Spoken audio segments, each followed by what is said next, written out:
ওলি তোমার নাও বানিয়ে তাকে রবেলাম ইয়াজল নেক আমল রিসালার উপর যে কেউ করে আমল। আলহামদুলিল্লাহি রাব্বিল আলামিন ওয়াসসালাতু ওয়াসসালামু আলা খাতামিন নাবিয়্যিন আম্মা বা'দ ফাআউযু বিল্লাহি মিনাশ শাইতানির রাজীম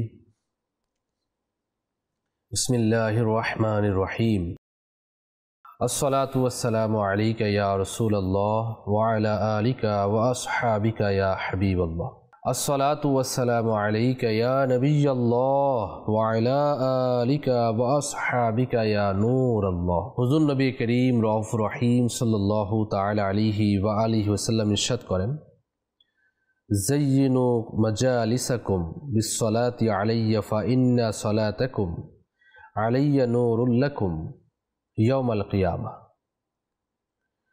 অর্থাৎ তোমরা তোমাদের মজলিস সমূহ আমার উপর দুরূদ শরীফ পাঠ করে সজ্জিত করো, কেননা তোমাদের আমার উপর দুরূদ শরীফ পাঠ করা কিয়ামতের দিন তোমাদের জন্য নূর হবে। সাল্লু আলাল হাবিব সাল্লাল্লাহু তাআলা আলা মুহাম্মদ সাল্লাল্লাহু তাআলা আলাইহি ওয়া আলিহি ওয়াসাল্লাম। মাদানী চ্যানেল বাংলা দর্শক শ্রোতা, আল্লাহ পাকের পছন্দনীয় বান্দা অনুষ্ঠান নিয়ে আরও একবার উপস্থিত হয়েছি। যারাই আমাদের সঙ্গ দিচ্ছেন সকলকে জানাই অনুষ্ঠানে স্বাগত। বয়ান শ্রবণ করার পূর্বে আসুন আমরা কিছু ভালো ভালো নিয়ত করে নিই। জামে সাগীর 81 পৃষ্ঠার মধ্যে হাদিস নাম্বার 1284-তে এসেছে, আফদালুল আমালি আন-নিয়াতুস সাদিকাহ। প্রিয় নবী সাল্লাল্লাহু আলাইহি ওয়াসাল্লাম ইরশাদ করেন, সত্য নিয়ত সবচেয়ে উত্তম আমল। হে আশিকানে রাসূল, প্রতিটি ভালো কাজের পূর্বে ভালো ভালো নিয়ত করার অভ্যাস গড়ুন, কেননা ভালো নিয়ত বান্দাকে জান্নাতে নিয়ে যাবে। তো বয়ান শোনার পূর্বেও, অনুষ্ঠান দেখার পূর্বেও আসুন ভালো ভালো কিছু নিয়ত করে নিই। মাদানী চ্যানেল দেখার পূর্বেও ভালো ভালো নিয়ত করা উচিত। যেমন নিয়ত করুন, ইলমে দ্বীন শেখার জন্য সম্পূর্ণ অনুষ্ঠান দেখব, শুনব, আদব সহকারে বসে শুনব, বয়ান চলাকালীন উদাসীনতা থেকে বেঁচে থাকব, নিজের সংশোধনের জন্য বয়ান শুনব, আমিও করব ইনশাআল্লাহ। যা শুনবো অপরের কাছে পৌঁছিয়ে সওয়াবের ভাগীদার হব ইনশাআল্লাহুল কারীম। সাল্লু আলাল হাবিব সাল্লাল্লাহু তাআলা আলা মুহাম্মদ সাল্লাল্লাহু তাআলা আলাইহি ওয়া আলিহি ওয়াসাল্লাম।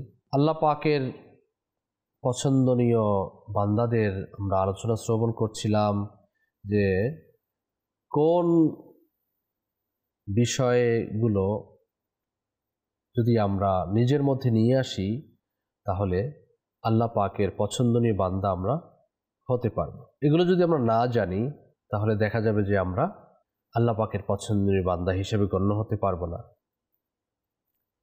সেজন্য বুজুর্গানে দ্বীন, আউলিয়া কামিলিন, যাদের উপর আল্লাহ পাক রাজি হয়েছেন, খুশি হয়েছেন, দুনিয়াতে থেকেই যারা আল্লাহ পাককে রাজি এবং খুশি করেছেন, তারা কবরের মধ্যে গিয়েও দেখা যায় যে শান্তিতে রয়েছেন এবং তারা ভালো রয়েছেন। এর মধ্যে একটি আমল হচ্ছে আল্লাহ পাকের প্রতি অকাট্য বিশ্বাস। যেমন আমি শুরুতেই একটি ঘটনা আপনাদেরকে শোনাতে চাচ্ছি। বুজুর্গানে দ্বীনদের অসংখ্য ঘটনা রয়েছে যে তারা আল্লাহ পাককে কেমন বিশ্বাস করতেন, তাদের ঈমান কতটা দৃঢ় ছিল।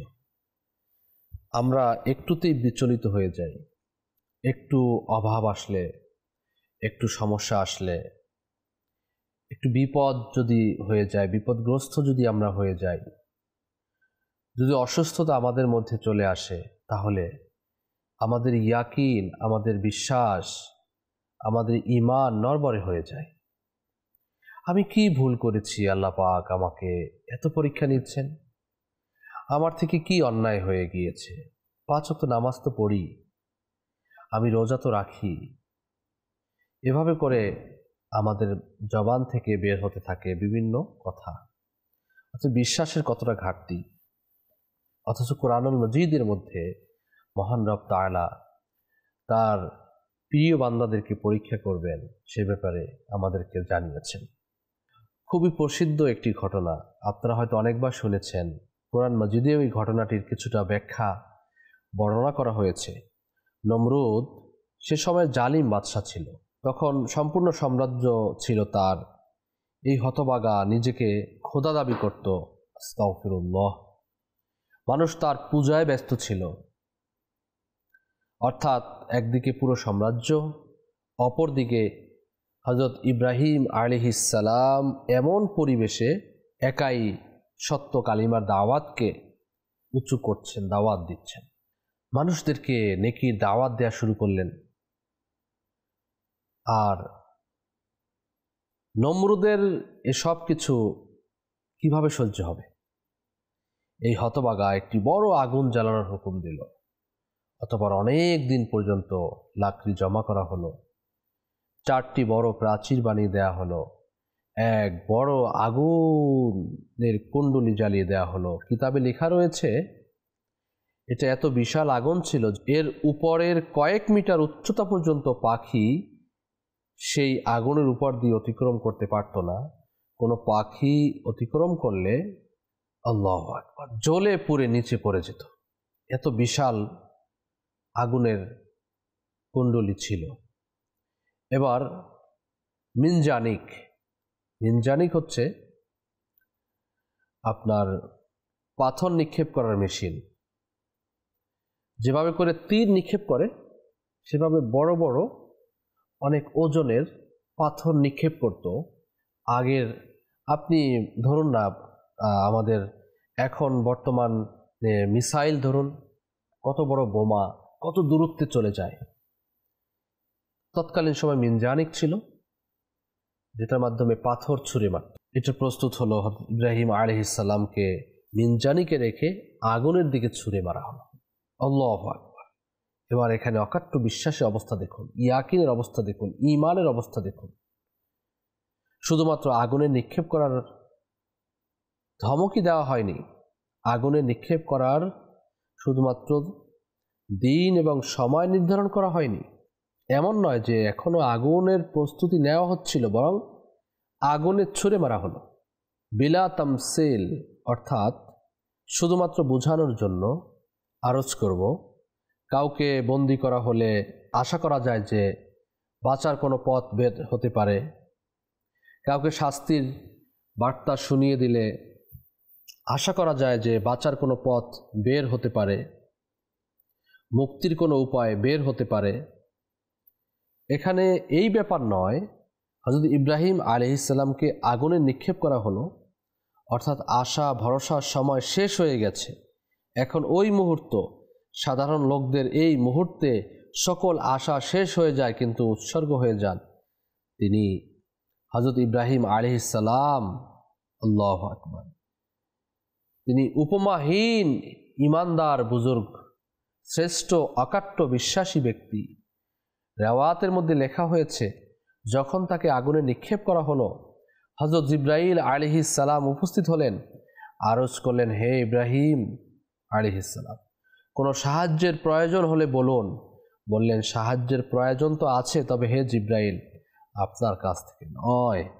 আল্লাহু আকবার। বললেন, হাসবি মিন সুয়ালি ইলমুহু বিহালি, অর্থাৎ হে জিবরাইল, আমি কোন অবস্থায় আছি রব্বে করিম ভালো জানেন, তার জানাটা আমার চাওয়ার থেকে অধিক উত্তম।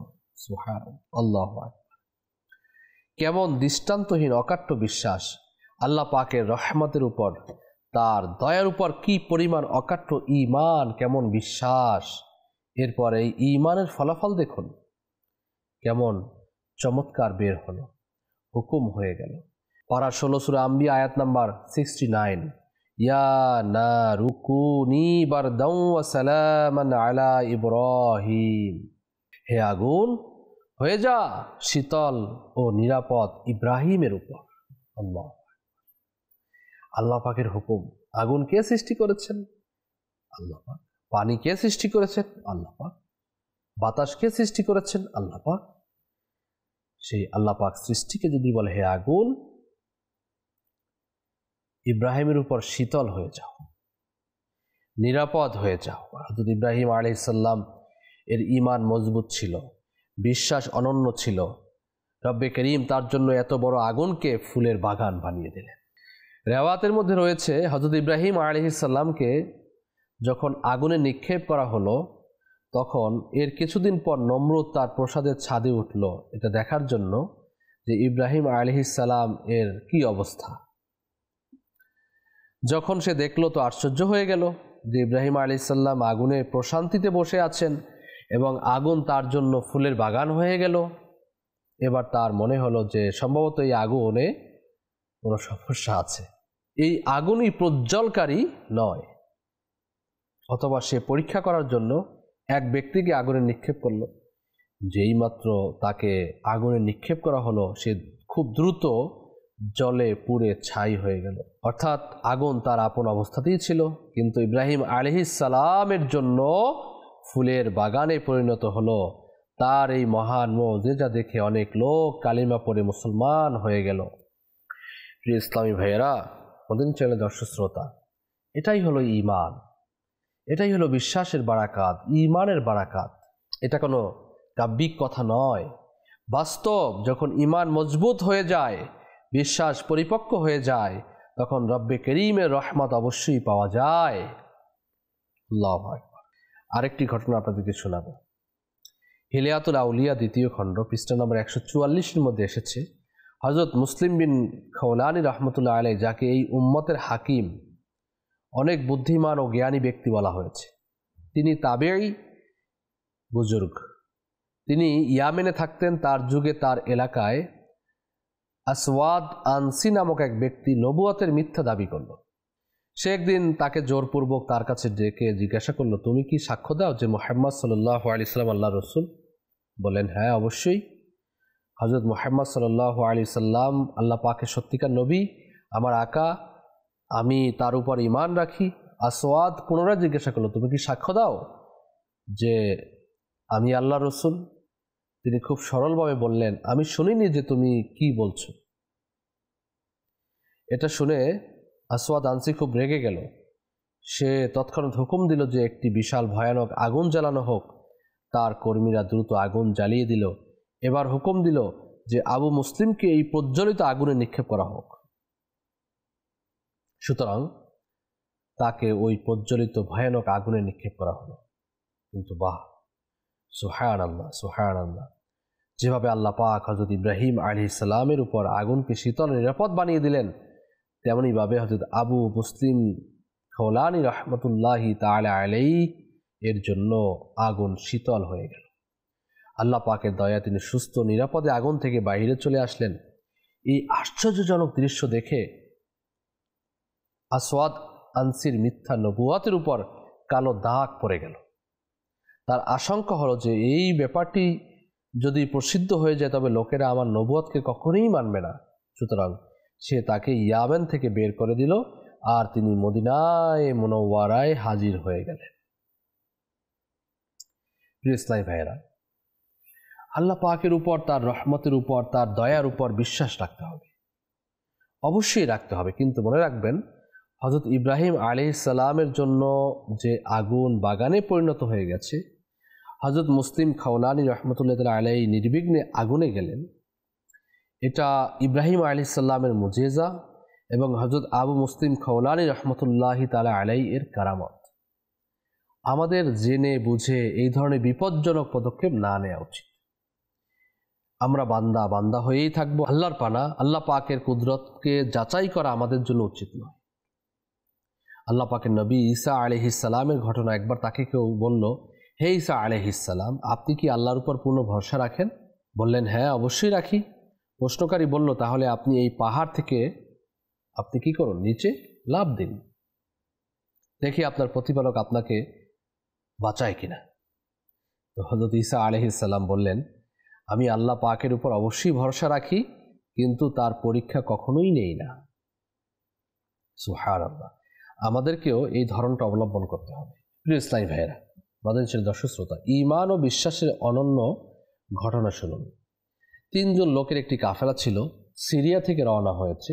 ওই কাফেলায় একজন ইব্রাহিম আলাইহিস সালাম, একজন তার স্ত্রী হযরত হাজরা রহমতুল্লাহি আলাইহা, তৃতীয়জন তার শাহজাদা হযরত ইসমাইল আলাইহিস সালাম ছিলেন। হযরত জিবরাইল আলাইহিস সালাম তাদের সাথে ছিলেন, যিনি পথ দেখাচ্ছিলেন। এবার চিন্তা করুন যে হযরত ইব্রাহিম আলাইহিস সালামের বয়স 90 বছরের অধিক ছিল, ওই সময় তাকে সন্তান দান করেন। এখন হুকুম হলো যে ইব্রাহিম আলাইহিস সালাম, তোমার সন্তান স্ত্রীকে অনাবাদী উপত্যকায় রেখে আসো। হযরত ইব্রাহিম আলাইহিস সালাম এর আনুগত্যের স্পৃহা দেখুন, চিন্তা করে দেখুন। আপনি নিজের উপর চিন্তা করুন, আমরা সবাই নিজের উপর যে চিন্তা করি যে 90 বছর বয়স, শেষ বয়সে আসার পরে আল্লাহ পাক তাকে পুত্র সন্তান দিয়েছেন। হুকুম আসলো যে এই পুত্র সন্তানকে অনাবাদী জায়গায় রেখে আসো। তার একমাত্র এবং দুগ্ধ পানকারী শাহজাদাকে নিয়ে অনাবাদী উপত্যকায় রেখে আসার জন্য যাচ্ছিলেন। এবং তার ঈমানের উৎকর্ষতা দেখুন।